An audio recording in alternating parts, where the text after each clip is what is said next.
I'm talking about. This shit means something to me, man. I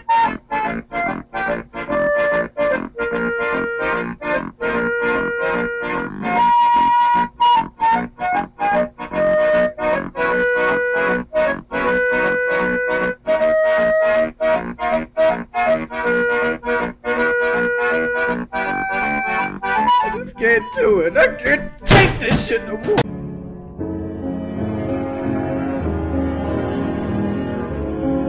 Alright boys and girls, I hope you're having a lovely day. Okay, today lads, I want to talk about gaming back in the day. Now, I don't like to be one of those guys that just says that all of modern gaming is bad now. There's still some absolutely amazing top tier games that are coming out every year, okay? Not every game that comes out is bad. There's plenty of good ones, especially if you look around. But I can't help but feel like when I was growing up, games were just more consistent. There was just better and higher quality games on a more regular basis. Nowadays, it almost seems like a rare thing when a game is actually good, when it gets released and it's actually working properly. What? Oh my god.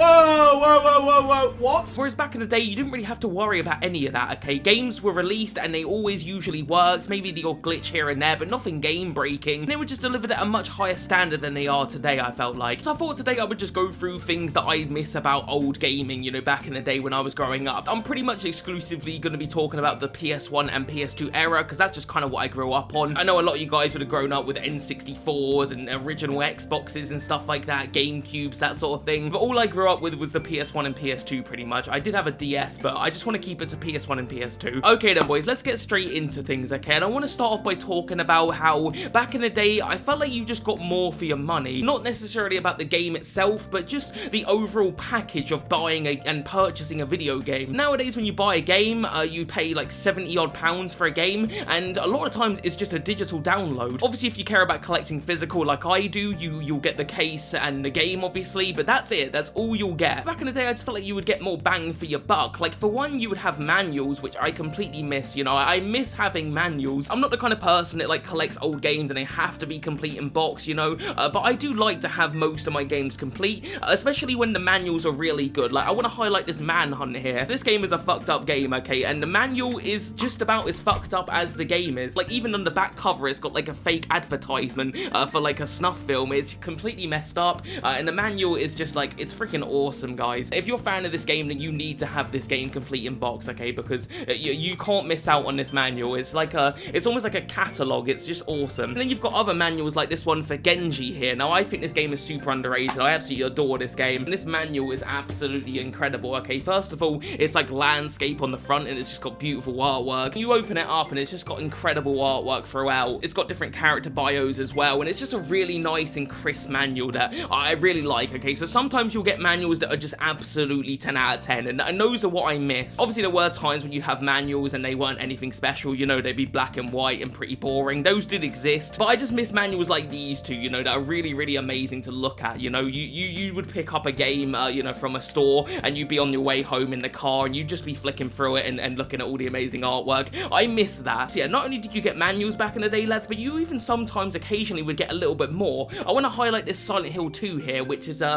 pretty much just a standard copy here. But yeah, with the Silent Hill 2 here, boys, okay, you've got like this amazing sort of like box art, and it's just got like loads of cool artwork there, but you'd also got this making of Silent Hill 2 DVD. I've watched this DVD before, and it's actually really good. It's like a little mini documentary on how they made Silent Hill 2, and it's just some really cool stuff in it, and you would never get anything like that today unless you got like a magical collector's edition. It would cost you £300 or something. Like, that's the only time you'll get cool things like that. It cost me a lot of fucking money. They did? How did it cost you money?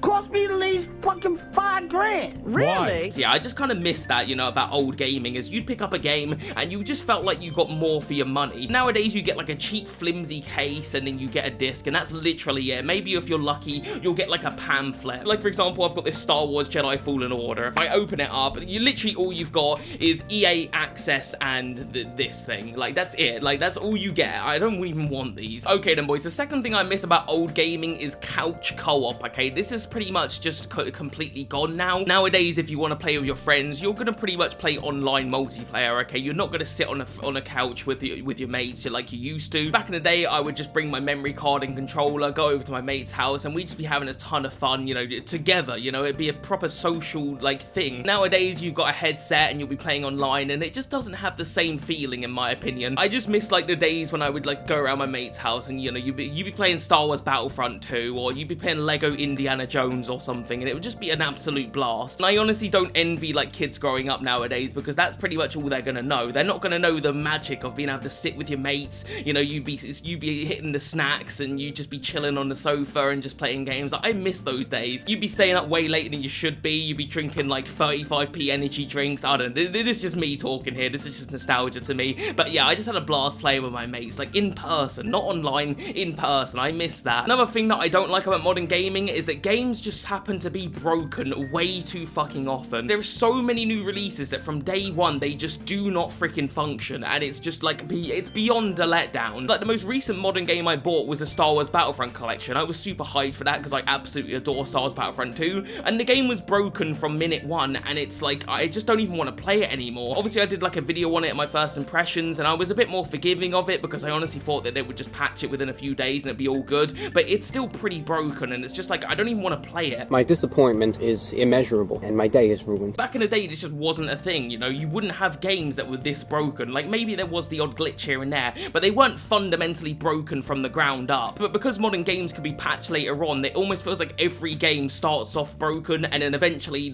all the bad things get patched out. But by the time it gets fixed, like, I just don't care anymore. So yeah, I just miss being able to buy a game that was finished, you know? Like, nowadays, it's basically a foreign concept. If you buy a game, you kind of half expect it to be a little broken, and that kind of sucks to me, especially considering how much we have to pay for games nowadays. Back in the day, I would obviously buy a lot of my games pre-owned. I wasn't buying too many brand new games, but you'd be buying games for like $4.99, you know, £10 a game, and you would have an amazing experience. And nowadays, I pay full price and I just get a complete pile of shit. So yeah, I just miss like buying a game and it actually functioning. Like, I feel like that's not too much to ask, but here we are. Another thing I miss about games back in the day was just how original and crazy they were. You know, you'd have so much variety on the types of games you would get. Nowadays, there's just way less risk-taking and variety. I've got a couple of games here on the PS2 that I want to highlight here, okay? We've got Freak Out and we've got Mr. Mosquito. These are two absolutely batshit games. In this game, you play as a mosquito and you suck people's blood. It's weird, okay? It's a very, very strange and weird game. This game might be even weirder though, lads, okay? In this game, you grab people's tits and then they fly off like helicopters. You heard me right, that is what this game is. What the fuck? Nowadays, you wouldn't get games like this unless it was like an indie game, but you know, it's very rare you would come across a game that's as weird and crazy as this. I just miss that PS1 and PS2 era where like the developers would just make anything they wanted. You didn't know what you were gonna get. Another thing I miss about gaming back in the day, lads, and this might surprise some of you guys, is movie license games. And the reason that might surprise you is a lot of movie license games weren't the best, okay? They weren't notorious for being high quality. Like every now and again, you would get a proper gem. Like you would get games like Spider-Man 2 for the PS2 that is super amazing. And every now and again, you'd also get a game like King Kong for the PS2, like just completely amazing experiences that shouldn't be as good as they are. And I just kind of miss that, you know, when a new movie would come out, you would get like a new release for, you know, alongside that movie. That was fun, man. That was a fun time, you know. You'd get games like X-Men Origins Wolverine. That game is better than the actual movie it's based on. And you don't get any of that anymore, which is kind of a shame, because again, you would get some real gems in there. Another thing that I'm kind of fed up with modern gaming, lads, is just the over-reliance on remasters and remakes. And I don't mind the occasional remake or remaster, you know, sometimes they're definitely necessary. Like, I was one of the people that was pretty skeptical of a Resident Evil 4 remake, but that turned out to be really good, so I'm all for that. Not to mention the fact that it feels completely different to the original, so it feels like I can still go back and play Resident Evil 4 and play the remake and feel like they're two different experiences. But there are games that just do not need remasters or remakes, okay? Last of Us Part 2, why did that get a remaster? What was the point in that? The remaster looks exactly the same as the prior version. It looks no different. As I promise, like, and even it's been a weird these past few months. And speaking of Last of Us, why did the original get a remake? You know, there was nothing wrong with the original. It looks completely fine on the PS4. Like, there was already a remaster of it. They remade the remaster. It's just it's had too many. There just doesn't need to be as many remakes and remasters as they are. I'd rather like developers just focused on something new new and fresh rather than just remaking their old properties. I don't mind if the remake feels like different to the original, so it feels like you're getting a new and fresh experience, but when it's just a change of color palette and it looks basically the same with just a few tiny little upgrades, what's the point? It's just completely pointless. I want to see more original games. I don't want to see remakes and remasters constantly, you know. I want to see a fresh new take on, you know, on a genre. I don't want to see the same things over and over and over again, you know, just rehashing the same games I've already played. And the final thing I do want to mention, lads, is I feel like games are almost too realistic now. I play video games to escape reality, okay? And I feel like games nowadays focus so highly on trying to be realistic that they forget the fun factor. I'm going to use Red Dead Redemption 2 for this example. Now, don't get me wrong, Red Dead Redemption 2 is a masterpiece of a game. That game is absolutely fantastic. It's 10 out of 10. But in that game, you have to loot bodies for like ammo and stuff like that. But the animation takes so long because it's animated in a super realistic way, and it's boring. It's just really boring when you have to loot hundreds of bodies. I'd rather it just be a quick whoop and you've looted, rather than it being a fully animated, you know, rummaging of the pockets. I don't need any of that. I'm playing a video game. I know I'm playing a video game. You don't need to pretend that it's real life. It's not a movie. Just loot the body and make it quick. But instead you have to loot the bodies and it has to be an animation for each body you loot, and it's just like, it becomes like, it gets in the way of the fun, if that makes sense. Again, it's an absolutely top tier game and I love it, but there's just certain things in that game that they try to go above and beyond to make it feel realistic, and in my opinion, it's just not necessary. And I feel like nowadays a lot of games forget that they're video games, you know. They try to be so realistic and make it seem like real life, and they focus on all the graphics and stuff like that, and at the end of the day, I don't need any of that. I just want the game to be fun. So honestly, that's why I'm so excited for this new Stellar Blade that's gonna be coming out at the end of the month, because I feel like that game is just gonna be fun, you know. It looks really fun. It's not taking itself too seriously. It's just gonna be a fun ass video game, and that's why I'm excited for that one. Okay then guys, that's pretty much everything I wanted to talk about, but before we end the episode, I do want to just highlight 10 games here from the PS1 and PS2 era that I feel like you guys should check out if you're kind of bored and fed up with modern games. I've tried to pick 10 games that for the most part are a little bit different, you know. I could sit here and tell you to play the same old games that everyone else would tell you to play. You know, I could tell you to play GTA San Andreas or Simpsons Hit and Run. You guys know all these games though by now, so I've tried to go a little bit different. Not completely different though. There are some games that a lot of you guys would have played before, and in fact, we're going to start off with one of those games, okay, with Metal Gear Solid 1. Now, most of you guys have you're at least familiar with Metal Gear Solid 1, but most people would probably sit there and tell you to go play like Metal Gear Solid 3 or something, you know, because it's obviously a bit better. But the thing is with Metal Gear Solid 1 is there's so many weird and unique mechanics in here that I feel like you should experience. So I'm not going to go into all of them, but for example, when you fight Psycho Mantis in this game, okay, he can like read your mind, okay, so you can't really attack him. In order to beat him and stop him from reading your mind, you have to unplug the PlayStation controller and put it into the second like PlayStation port. That's just such a crazy and cool mechanic, and you wouldn't be able to get that nowadays. So yeah, that's why I wanted to highlight Metal Gear Solid 1 in particular today. I would recommend all of them though. They're all really good, like in the mainline series, especially the first three, okay? Metal Gear Solid 1, 2, and 3, all masterpieces. I would recommend all of them, but yeah, Metal Gear Solid 1 has just a lot of unique stuff going for it. Okay then boys, the next game I got here is Star Wars Bounty Hunter for the PS2. Just a really underrated Star Wars game, okay? I don't feel like enough people talk about this one. Graphically, it looks amazing. It's an incredibly fun game. You play as Jango Fett in this game, and he's awesome in it. He's just complete badass, okay? You can set people on fire. You can obviously shoot people. It's just incredibly fun, okay? So if you're looking for a Star Wars game, honestly, this is like right at the top for me. This is one of my favorites. Okay, boys, next up I've got here Family Guy, the video game, and I know what some of you guys are thinking, like, Majel, why would I want to play that? Trust me, lads, it's actually surprisingly good. It's a super fun game. It's like a mixture of different genres. You've got some beat 'em up in there, you've got some shooting in there, you've got some like stealth sections with Brian, you've got some fun mini games in there, but above all else, lads, this game is really funny, okay? This game is hilarious, so honestly, just trust me, it's actually really good. Damn these mimes and their invisible walls! Alright boys, next up I've got one of my favourite first-person shooters on the PS2, okay, and that is going to be Urban Chaos Riot Response. Unbelievable game, okay? This is one of the most fun first-person shooters you can play, and this game came out towards the end of the PlayStation 2, so like graphically it looks really really good for a PS2 game. It almost looks like an early PS3 title. And yeah, you'll be blown away by how fun this game is, lads. I won't go into it in full depth, but just know it's incredibly fun. So if you want a first-person shooter, you want this game, okay? It's really good. Okay then, boys, next up I've got here Jak X for the PS2. Now, obviously, a lot of people know about the Jak and Daxter series. It's a really good series of games. They're really good, but I don't feel like enough people talk about this one. This is actually a really good, like, racing game. This one's got, like, a really good story mode, which is awesome. So I've played through the story mode, and it's actually really good. It's got, like, full-on cutscenes and stuff, and it's actually a genuinely good story. But above all else, it's just a really, really good and well-made racing game, okay? And I don't feel like enough people talk about it. So if you like the Jak and Daxter series, check out this one, because this one's super good. Okay then, boys, next up I've got here Fear Effect for the PS1. Now, if you guys can picture, like, an original, like, Resident Evil game, it's like that, but an action game version of it. So basically, you've got, like, all of the fixed camera angles like you would in a Resident Evil game. It's got very similar puzzles to those original Resident Evil games. But the thing I really like about this game, lads, and what kind of blew me away about it was how good the characters and the story were.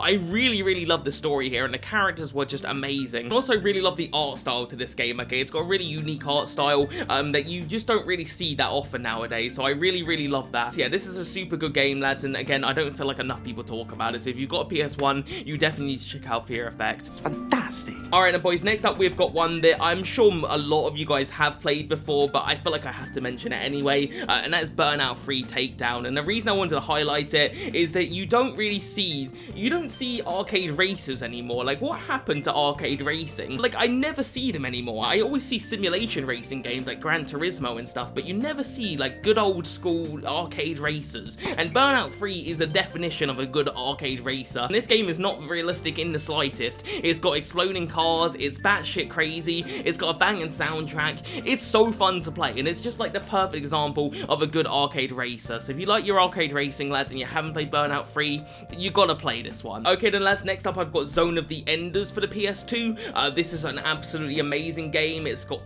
just an amazing story, amazing characters. It's really fun, fast mech gameplay. It's not particularly difficult. Like a lot of mech games I feel like are very hard. This one's not too difficult, but yeah, I just really enjoyed the atmosphere of this game, the story, the soundtrack.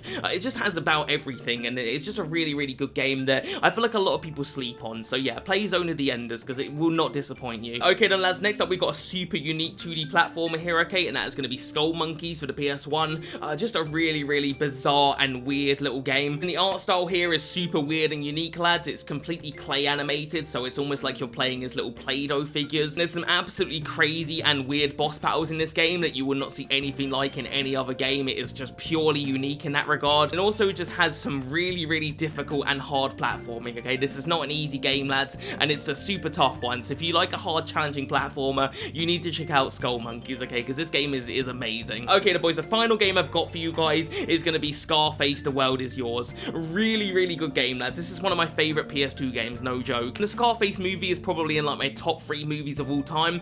This game doesn't really do a good job at representing the movie. It's not a very faithful adaptation of the movie, but it's just a really, really fun, like, GTA clone.